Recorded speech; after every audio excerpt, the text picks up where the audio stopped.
नमस्कार दोस्तों। एक जिम्मेदार व्यक्ति के द्वारा अगर कोई गे, गैर इरादतन भी कोई त्रुटि होती है कोई व्याख्या में, तो वो अक्षम्य होती है।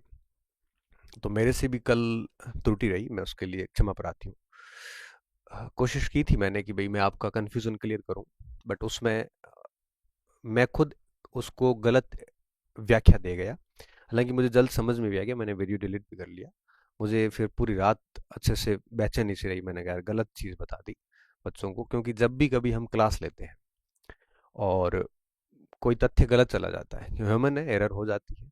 क्योंकि हम कोई कंप्यूटर तो नहीं है कि भाई गलती नहीं होती, हो जाती है।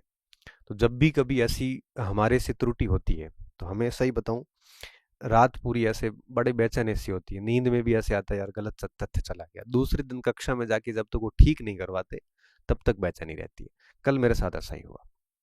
कल मैं 40% का रूल जैसे ही मैंने समझाया, मेरा उद्देश्य तो अच्छा था आपका, लेकिन कहीं मैं उसको लैग कर गया। कोशिश करूंगा कि आगे आगे से मेरे से कभी ऐसी त्रुटि नहीं हो। और एक और बात बताऊं, पिछले 12 साल से पहली बार ऐसा हुआ है कि मेरे से व्याख्या को समझने में त्रुटि हुई है। पहले कभी नहीं होती थी। मैं इस बात को स्वीकार करता हूँ, आगे और कभी नहीं करेंगे ये। हम आज से और आपको बता देते हैं, खूब कोशिश करेंगे कि कहीं गलती न रहे। दरअसल था क्या कि प्रश्न ये था कि वरिष्ठ अध्यापक में दोनों पेपर में 40 चाहिए मिला के, या सेपरेट सेपरेट 40 चाहिए। कंफ्यूजन क्यों हुआ और मैं भी क्यों, मैं बताता हूँ सारी बातें। 2021 26 जुलाई को सरकार ने राजस्थान शिक्षा के नियम बनाए, और उसमें इन्होंने लिखा था रूल 5 में कि the minimum qualifying marks for each paper shall be 40%। मतलब प्रत्येक पेपर में 40% लाना अनिवार्य है। तो चूंकि आपको पता है सेकंड ग्रेड में 2 पेपर होते हैं, तो ईच पेपर लिखा था इसमें अलग अलग 40%। बट देखिए यहाँ पे इसके बेस पे भर्ती आती है 2022 में, पिछली वैकेंसी। और पिछली वैकेंसी में सेम यही नियम लिखा यहाँ पे कि minimum qualifying marks for each paper shall be 40%। और यहाँ पे भी यही बात लिखी थी, जो बात 2021 के जो नियम थे उसके अनुसार। लेकिन इसमें ना एक त्रुटि करी इन्होंने। त्रुटि क्या हुई, जब आप पहले पेपर के नीचे लिख रहे हैं, दूसरे पेपर के नीचे भी यही लिख रहे हैं, तो ईच पेपर शब्द ही ग्रामेटिकली गलत है। क्यों? क्योंकि जब ऊपर पेपर ही एक है तो ईच पेपर लिखने की जरूरत नहीं थी। और नीचे भी यही सेम है, जब आप नीचे अलग से लिख रहे हो तो फिर ईच पेपर की जरूरत नहीं थी। अगर आप दोनों अलग अलग ना लिख के नीचे अलग स्पष्ट लिख लेते, तब आता कि the minimum qualifying marks for each paper shall be 40%, तब ग्रामेटिकली वो करेक्ट था। बट पर पेपर के नीचे लिखना ईच पेपर तो गलत है, क्योंकि ईच पेपर तब होता है जब एक से अधिक पेपर हो। और एक से अधिक पेपर तो है, अगर आपने दोनों बार ईच ईच लिख लिया, तो एक पेपर के लिए आप एक से अधिक यूज नहीं कर सकते। बस इतनी सी बात थी, मैंने थोड़ा सा ज्यादा सोच लिया। फिर क्या हुआ, 2024 में आरपीएससी ने इस नियम को अमेंड किया, और अमेंड करके लिखा है इसमें कि जो फॉर ईच पेपर है, ये शब्द हटा दो यहाँ से, ग्रामेटिकली करेक्ट नहीं है ये। और ये शब्द हटा दो यहाँ से, सल भी डिलीटेड कर दो। वो शब्द यहाँ से डिलीट कर दिया, और उसके बेस पे 2024 की वैकेंसी आई, और उसमें लिखा गया कि भाई द मिनिमम क्वालिफाइंग मार्क्स सल बी 40%। बस वो ईच जो शब्द था वो यहाँ से हटा दिया, क्योंकि चूंकि ऊपर एक ही पेपर है तो ईच शब्द नहीं आएगा। तो ये बेसिकली सुधार ग्रामर का था, मैं थोड़ा नियम को समझ गया। तो अभी क्या स्थिति, अभी स्थिति ये है कि पहले पेपर में आपको 40% लाने पड़ेंगे, और दूसरे पेपर में भी आपको 40% लाने पड़ेंगे। और हाँ, ये जो भूतपूर्व सैनिक और दिव्यांगजन है, उनके लिए ये 40% का नियम काम नहीं करेगा।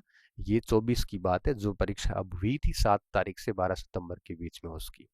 और आगे की जो वैकेंसी है 25 की, अभी जो जिसके आपने फॉर्म भरे हैं, उसमें भी यही नियम लागू है कि आपको दोनों पेपर में 40% अनिवार्य लाने पड़ेंगे। तो अब आप देखिए, तो वर्तमान वस्तु स्थिति ये है कि आपको फर्स्ट पेपर में भी 40% चाहिए, और सेकंड पेपर में भी 40% चाहिए। अगर ये है, हालांकि छूट है डेफिनेटली 5% SC ST को, तो छूट है तो अलग इशू है, नहीं तो आप जनरल OBC EWS के हैं, तो ऐसी स्थिति में आपको 40% अंक लाने पड़ेंगे, बिना इसके आपको क्वालिफाई नहीं किया जाएगा। क्लियर बात ये है। और अगर मेरे कारण किसी ने 40 से 39 किए, तो मैं माफ़ी चाहता हूँ कि गणपत जी ने कहा था सर ने कि 40% जरूरी नहीं, तो मैं 38 कर देता हूँ। तो उसके लिए मैं माफ़ी चाहता हूँ, और मेरे कारण आप डेफिनेटली कम नहीं करोगे। और अगर हुए हैं कम तो उसमें मेरा कोई दोस्त नहीं है, आपको खुद को अच्छे से पढ़ना था। हाँ, मेरी सी गलती ये हुई कि मैंने इसकी व्याख्या थोड़ी सी गलत समझ ली और मैंने आप तक पहुंचा दी, ये मुझे इसका खेद भी है और मैंने उसको सुधार भी दिया वापस इस वीडियो के माध्यम से। और इसके ज़रिए मैं आपके करियर के साथ तो बिल्कुल नहीं खेला हूँ, तो इतना तो आप माफ़ कर ही सकते हैं। आगे से हम और ध्यान रखेंगे। तो अब फाइनल चीज़ ये है, मैंने हालांकि आरपीएससी में हमने आरटीआई भी डाल दी है, 3 दिन पहले हमने आरटीआई डाल दी है, तो इसका जब रिस्पॉन्स आएगा तो हम आपको और बता देंगे। बट रिस्पॉन्स अब यही आएगा कि बेटा दोनों पेपर में 40-40% सेपरेट लाना आवश्यक है। समग्र की ज़रूरत, समग्र वाली बात खारिज करते हैं हम, 40% लाने पड़ेंगे। ठीक है, तो अब मुझे लगता है सारी चीज़ें वापस क्लियर हो गई और मेरा दिल का बोझ भी थोड़ा हल्का हो गया कि मुझे क्या है कि जब भी कोई मेरे से कुछ गलत हो जाता है ना, गैर इरादतन, अनइंटेंशनली, तब मेरे बड़ी बेचैनी सी हो जाती है, मैं बहुत बेचैन हो जाता हूँ, मैं इतना गंभीर हो जाता हूँ कि घर पे भी जाता हूँ ना, फिर तो एकदम किसी से बात करने की क्षमता नहीं होती है, एकदम मन फिर वहीं घूमता रहता है कि यार वो तथ्य गलत चला गया है। जब तक वो सुधार करता हूँ नहीं करता हूँ तब तक चेहरे पे मेरे स्माइल नहीं आती है। अब मेरे को थोड़ा ठीक लग रहा है कि अब वापस मैंने बता दिया, दोनों पेपर में अलग अलग 40% लाने अनिवार्य। बहुत बहुत धन्यवाद विद्यार्थियों, अच्छे रहिए, मस्त रहिए और पढ़ते रहिए।